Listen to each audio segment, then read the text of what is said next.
পাকিস্তানে ভারতের ক্ষেপণাস্ত্র হামলা, অন্তত ৮ জন নিহত। পাকিস্তানের গোলার আঘাতে ৩ ভারতীয় নিহত। ৫টি যুদ্ধবিমান ভূপাতিত করার দাবি ইসলামাবাদের। নদী খালের পানিতে লবণাক্ততা বাড়ছে নড়াইলে। সেচের কাজে তুলতে হচ্ছে ভূগর্ভের পানি। ৩ ফসলি জমি পরিণত হয়েছে ১ ফসলিতে। দেখছিলেন ক্রাউন সিমেন্ট সংবাদ শিরোনাম। পাকিস্তানের অন্তত ৯টি অবস্থানে ভারতের ক্ষেপণাস্ত্র হামলায় অন্তত ৮ জন নিহত হয়েছে, আহত অন্তত ৩৫ জন। হতাহতের তালিকায় নারী ও শিশু রয়েছে। অন্যদিকে ভারতের ব্রিগেড সদর দপ্তরে ক্ষেপণাস্ত্র হামলা ও ৫টি যুদ্ধবিমান ভূপাতিত করার দাবি করেছে পাকিস্তান। কাশ্মীরের নিয়ন্ত্রণ রেখায় পাকিস্তানি গোলার আঘাতে ৩ ভারতীয় নিহত হয়েছে। এদিকে ভারতের হামলাকে লজ্জাজনক বলেছেন মার্কিন প্রেসিডেন্ট ডোনাল্ড ট্রাম্প। এমন পরিস্থিতিতে দুদেশকে সর্বোচ্চ সংযম প্রদর্শনের আহ্বান জানিয়েছে জাতিসংঘ। বিস্তারিত মেহরাব হোসেন খানের ডেস্ক রিপোর্টে।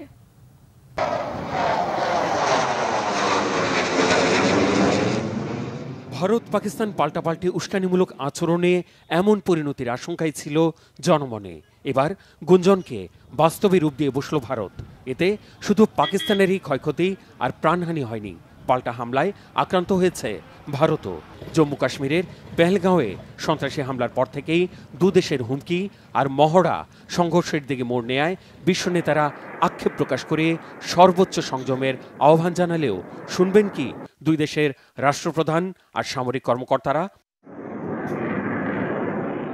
গত ২ সপ্তাহের গুরুতর আশঙ্কা সত্য করে স্থানীয় সময় মঙ্গলবার দিবাগত রাত ১টা ৪৪ দিকে পাকিস্তানে হামলা চালায় ভারত।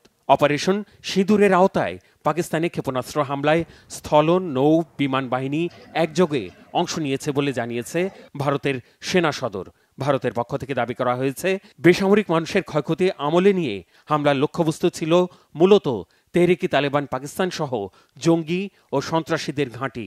बुज़दिल भारत ने पाकिस्तान पर बिला इश्तियाल জাহরিয়ত কি হামলা নিয়ে নয়াদিল্লির দাবি সঠিক নয় বলেছে ইসলামাবাদ। পাকিস্তানের পাঞ্জাবে জারি হয়েছে জরুরি অবস্থা।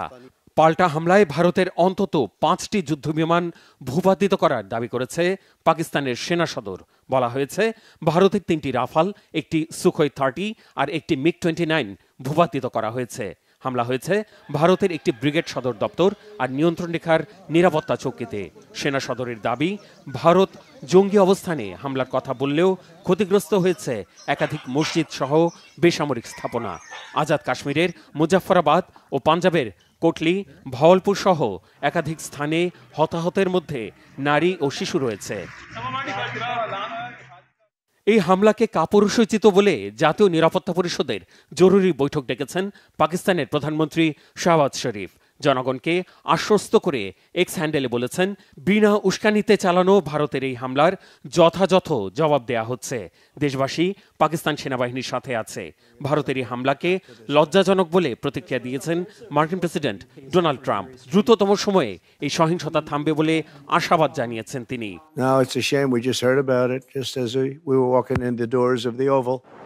উদ্বেগ জানিয়েছেন জাতিসংঘ মহাসচিব আন্তোনিও গুতেরেস। দুই দেশই সর্বোচ্চ মাত্রার সংযত আচরণ করবে বলে প্রত্যাশা করেছেন তিনি। গুতেরেসের এই বিবৃতি সংবাদ সম্মেলনে জানিয়েছেন তার মুখপাত্র স্টিফেন দুজারিক।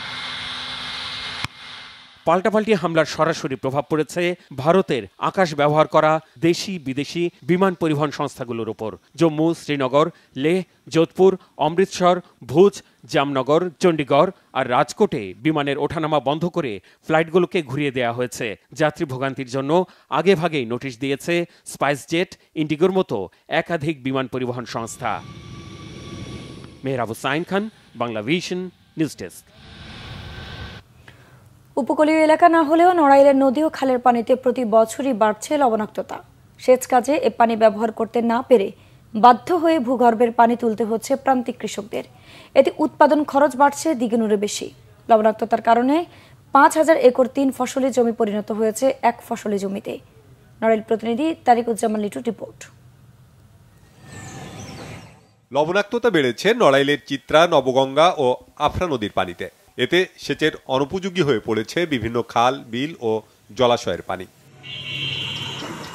বিল ও ঘেরবেষ্টিত এই জনপদের মানুষের জীবিকার প্রধান উৎস কৃষিকাজ ও মৎস্য চাষ। জেলায় তেমন কোনো শিল্প প্রতিষ্ঠান গড়ে না ওঠায় এই জনপদের ৮২% মানুষ কৃষির উপর নির্ভরশীল। সেচের জন্য তারা নদী ও খালের পানি ব্যবহার করে, কিন্তু এখন ওই নদী ও খালের পানিতে বেড়েছে লবণাক্ততা। বোরিং করে আমরা সেচ দিই ধানে, যাতে আমাদের খরচ অনেক বেড়ে গেছে। খালে নোনা পানি ছিল না, তখন আমাদের কোনো ক্ষয়ক্ষতি হয়নি। এখন আমরা দেখতে পাই যে যখন আমাদের ধান ফলে তখনই নোনা পানি আসে খালে, ওই পানিটা যখন আমরা ফসলে দেয় তখন ফসলটাই নষ্ট হয়ে যায়। এই নোনা পানির জন্য আমাদের এই নড়াইলবাসী মারাত্মক ক্ষতিগ্রস্ত ভাই। নোনা পানি না ঢুকলে তিনটে ফসল হয়, আর এখন নোনা পানি ঢুকলে একটা ফসল হয় না ভালো। মাটির নিচের পানি ব্যবহারে কৃষকের খরচ বেড়েছে দ্বিগুণেরও বেশি। নদী খাল সহ উন্মুক্ত জলাশয় থেকে পানি নিয়ে বোরো আবাদ করলে 1 বিঘা জমিতে সেচ দিতে কৃষকের খরচ হয় সর্বোচ্চ 2,500 টাকা, আর মাটির নিচ থেকে পানি তুলতে খরচ হয় 7,000 টাকা পর্যন্ত। এই লবণ পানির এই মাত্রাটা কমাতে গেলে আমাদেরকে অবশ্যই করে উজান কেন্দ্রিক যে নদীগুলো আছে সেই নদীগুলোর নাব্যতা ঠিক রেখে মিষ্টি পানির প্রবাহটা বাড়াতে হবে। উজান পাটের নদী সিল্টেড হয়ে যাচ্ছে, যেটা স্বাভাবিক কারণেই লবণাক্ততা এখানে ঢুকে আটকে যাচ্ছে জমিতে বা নদীর পাড়ে।